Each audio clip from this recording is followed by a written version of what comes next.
எல்லாருக்கும் வணக்கம். நேத்து அமெரிக்க பங்கு சந்தையில Nvidia அவங்களோட Q4 ரிசல்ட்ஸ் வந்து கொடுத்திருந்தாங்க. மார்க்கெட் எக்ஸ்பெக்டேஷன் எல்லாத்தையுமே பீட் பண்ணி அவங்களோட ரெவென்யூ வந்து குவார்டர் ஆன் குவார்டர் 20% வந்து இன்க்ரீஸ் ஆயிருக்கு. ஈரான் இயர் கம்பேர் பண்ணோம் அப்படின்னா 73% அவங்களோட ரெவென்யூ வந்து அப்பா இருக்கு. இந்த Q4ல மட்டுமே அவங்க 68.1 பில்லியன் டாலர் ரெவென்யூ வந்து பண்ணிருக்காங்க. 2026 இந்த வருஷம் ஃபுல்லா அவங்களோட ரெவென்யூ வந்து 216 பில்லியன் டாலரா வந்து இருந்திருக்கு. இது லாஸ்ட் இயரோட கம்பேர் பண்ணும்போது 65% வந்து இன்க்ரீஸ் ஆயிருக்கு. அது மட்டும் இல்லாம கம்பெனி அடுத்த குவார்டர்ல எவ்வளவு வந்து ரெவென்யூ பண்ணுவோம் அப்படிங்கிற மாதிரி வந்து ஃபோர்காஸ்ட் பண்ணிருக்காங்க. சோ அதுல என்ன சொல்லிருக்காங்க அப்படின்னா அடுத்த 2027 Q1ல அவங்களோட ரெவென்யூ அப்படிங்கிறது 78 பில்லியன் டாலரா வந்து இருக்கும் அப்படிங்கிற மாதிரி எக்ஸ்பெக்டேஷனை வந்து செட் பண்ணிருக்காங்க. சோ இந்த வளர்ச்சிக்கான முக்கியமான காரணமா அவங்க என்ன சொல்லியிருக்காங்க அப்படின்னா அவங்களோட டேட்டா சென்டர் பிரிவு வந்து நல்லாவே வந்து வளர்ச்சி அடைஞ்சிருக்கு. அது மட்டும் இல்லாம அவங்களோட பிளாக்வெல் அப்படிங்கிற புதிய சிப்புக்கான டிமாண்ட் வந்து எல்லா கம்பெனிஸ் கிட்டயும் அதிகமா இருக்கு. சோ இது ரெண்டும் தான் இவங்களோட ரெவென்யூ வந்து இந்த அளவுக்கு குரோ ஆனதுக்கான ஒரு முக்கியமான காரணமா இருக்கு. இவ்வளவு நல்ல ரிசல்ட்ஸ் கொடுத்தும் நேத்து அமெரிக்க மார்க்கெட்ல Nvidia பங்கு 5%க்கு மேல வந்து சரிஞ்சிருந்தது. இதுக்கான காரணம் என்ன அப்படின்னா இன்வெஸ்டர்ஸ்க்கு இந்த ஏஐ ரெவென்யூ அப்படிங்கிற எக்ஸ்பெக்டேஷன் அப்படிங்கிறது ரொம்ப அதிகமா இருக்கு அப்படிங்கிற மாதிரி வந்து அனலிஸ்ட் சொல்லியிருக்காங்க. ஒரு சில ஃபோர்காஸ்ட்ல இந்த Nvidiaவோட financial year 27 Q1 forecast revenue 80 billion dollar வரைக்கும் இருக்கும் அப்படிங்கிற மாதிரி அனலிஸ்ட் எல்லாருமே எக்ஸ்பெக்ட் பண்ணாங்க. கம்பெனி வந்து 78 பில்லியன் டாலர் அப்படிங்கிற மாதிரி ஃபிக்ஸ் பண்ணிருக்கு. சோ இது எல்லாம் தான் வந்து இன்னைக்கு Nvidia ஷேர் வந்து 5%க்கு மேல கரெக்ட் ஆனதுக்கு ஒரு முக்கியமான காரணமா இருக்கு. அது மட்டும் இல்லாம இந்த ரிசல்ட்ஸோட சேர்த்து Nvidia CEO வந்து என்ன சொல்லியிருக்காரு அப்படின்னா ஏஐ வந்து சாஃப்ட்வேர் இண்டஸ்ட்ரிய ரீப்ளேஸ் பண்ணாது, மாறா அந்த இண்டஸ்ட்ரியை வந்து ஒரு டிரான்ஸ்ஃபார்ம் தான் பண்ணும் அப்படிங்கிற மாதிரி சொல்லியிருக்காரு. சோ ஏஐ மாடலை வச்சு யூஸ் பண்ணி ஒர்க் பண்ற ஒரு செக்டாரை வந்து அந்த சர்வீஸ் செக்டாரை வந்து சேஞ்ச் பண்ணும் அப்படிங்கிற மாதிரி அப்டேட் பண்ணியிருக்காரு. ஸோ சேல்ஸ் போர்ஸோட சீஃபுமே வந்து நேத்து இதை தான் வந்து ரிஃப்ளெக்ட் பண்ணியிருக்காரு. ஏஐ வந்து ஒட்டுமொத்தமா சாஃப்ட்வேர் பிசினஸை ஓவர்டேக் பண்ணும் அப்படிங்கிற ஃபியர்ஸை வந்து அவரு டிஸ்மிஸ் பண்ணியிருக்காரு. நேத்து அமெரிக்கன் மார்க்கெட்டே பார்த்தோம் அப்படின்னா 1%க்கு மேல டவுனா இருந்தது. ஒரு பாயிண்ட் ஆஃப் டைம்ல 2% கிட்ட வந்து நாஸ்டாக் கீழே விழுந்திருந்தது. அதுக்கு முக்கியமான காரணம் இந்த Nvidiaவோட ஷேரோட கரெக்ஷன் அப்படிங்கிறது தான். ஆனா அதே சமயத்துல நேத்து அமெரிக்கன் மார்க்கெட்ல இந்த சாஃப்ட்வேர் ஸ்டாக்ஸ் எல்லாமே வந்து கொஞ்சம் அப்பா இருந்தது. சேல்ஸ் போர்ஸ் கிட்டத்தட்ட 4% கிட்ட அப்பாகி நேத்து மார்க்கெட்ல ட்ரேட் ஆயிட்டு இருக்கு. சோ இதோட ரிஃப்ளெக்ஷன் இன்னைக்கு இந்தியால இருக்கிற ஐடி ஷேர்ஸ்ல இருக்கிறதுக்கான வாய்ப்பு அப்படிங்கிறது அதிகமா இருக்கு. சோ இன்னைக்கு ஐடி இண்டெக்ஸ் வந்து ஒரு பாசிட்டிவ் பர்ஃபார்மன்ஸ் வந்து கொடுக்கலாம் அப்படிங்கிற மாதிரி தான் நான் வந்து நினைக்கிறேன். இன்னைக்கு இந்தியன் மார்க்கெட் எப்படி இருக்கும் அப்படின்னு பாக்குறதுக்கு முன்னாடி நேத்து FII டேட்டா என்ன அப்படிங்கறத பார்க்கலாம். நேத்து FII 3500 கோடி கிட்ட வந்து ஈக்விட்டியை செல் பண்ணிருக்காங்க. ஆனா டிஐஎஸ் வந்து ஒரு 5000 கோடி கிட்ட வாங்கி மார்க்கெட்டை வந்து சப்போர்ட் பண்ணிருக்காங்க. கிஃப்ட் நிப்டி பார்த்தோம் அப்படின்னா நேத்து நாஸ்டாக்ல 1% இருந்த கரெக்ஷன் அப்படிங்கிறது கிஃப்ட் நிப்டில எதிரொலிச்சிருக்கு. 100 பாயிண்ட் கிட்ட ஒரு நெகட்டிவா தான் வந்து கிஃப்ட் நிப்டி ட்ரேட் ஆயிட்டு இருக்கு. சோ இன்னைக்கு மார்க்கெட் நெகட்டிவா ஓபன் ஆகிறதுக்கான சான்ஸ் அப்படிங்கிறது தான் அதிகமா இருக்கு. டெக்னிக்கலா பார்த்தோம் அப்படின்னா 25300 அப்படிங்கிறது ஒரு முக்கியமான சப்போர்ட்டா இருக்கு. சோ அந்த சப்போர்ட்டை உடைச்சது அப்படின்னா மார்க்கெட் இன்னும் வந்து செல்லிங் பிரஷருக்குள்ள போய் கீழே போறதுக்கான சான்ஸ் இருக்கு. அதே மாதிரி ரெசிஸ்டன்ஸா பார்த்தோம் அப்படின்னா 25600 வந்து இருக்கு. சோ அதை தாண்டாதான் ஒரு அப்வர்ட் ட்ரெண்ட் வந்து மார்க்கெட்டுக்கு வரதுக்கான வாய்ப்பு அப்படிங்கிறது இருக்கு.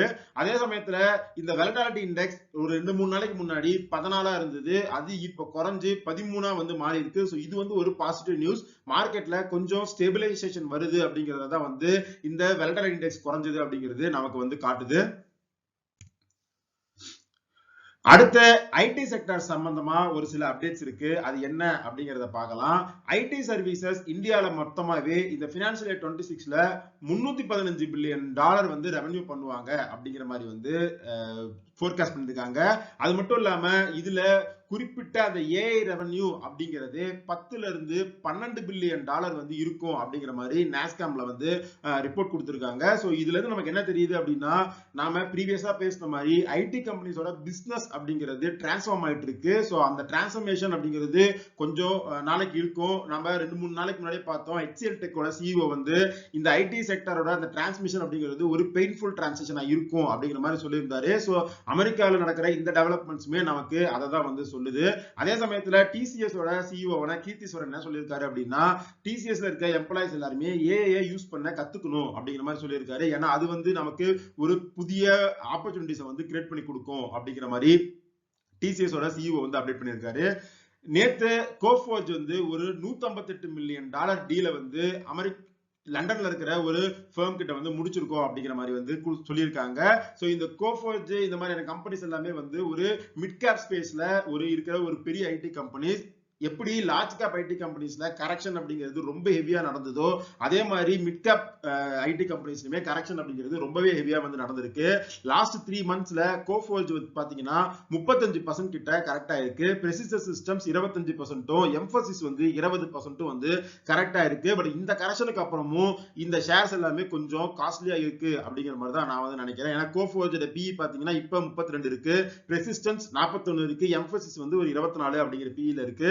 சோ இத கம்பேர் பண்ணும்போது லார்ஜ் கேப் ஐடி கம்பெனிஸான இன்ஃபோசிஸ், டிசிஎஸ் இதோட பிஇ இப்ப இருக்கிற வேல்யூவேஷன் அப்படிங்கிறது ஃபேவரபிளா இருக்கு அப்படிங்கிறது தான் வந்து என்னோட ஒரு ஒப்பீனியனா இருக்கு. அடுத்து நாம நேத்து வீடியோல பார்த்த மாதிரி என்எஸ்சி வந்து அவங்களோட ஐபிஓ ப்ராசஸ் வந்து ஸ்டார்ட் பண்ணிட்டாங்க.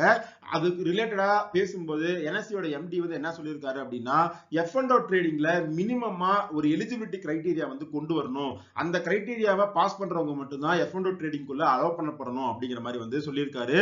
சோ ஏன்னா மார்க்கெட்ல ஸ்பெகுலேஷன் அப்படிங்கிறது ரொம்ப அதிகமா இருக்கு. அது ரீட்டைலர்ல வந்து அந்த ஸ்பெகுலேஷன் அதிகமா பண்ணிட்டே இருக்காங்க. சோ அதை குறைக்கணும் அப்படின்னா இந்த மாதிரியான அதிகப்படியான கட்டுப்பாடுகளை வந்து விதிக்கணும் அப்படிங்கிற மாதிரி என்எஸ்சியோட எம்டி வந்து சொல்லியிருக்காரு.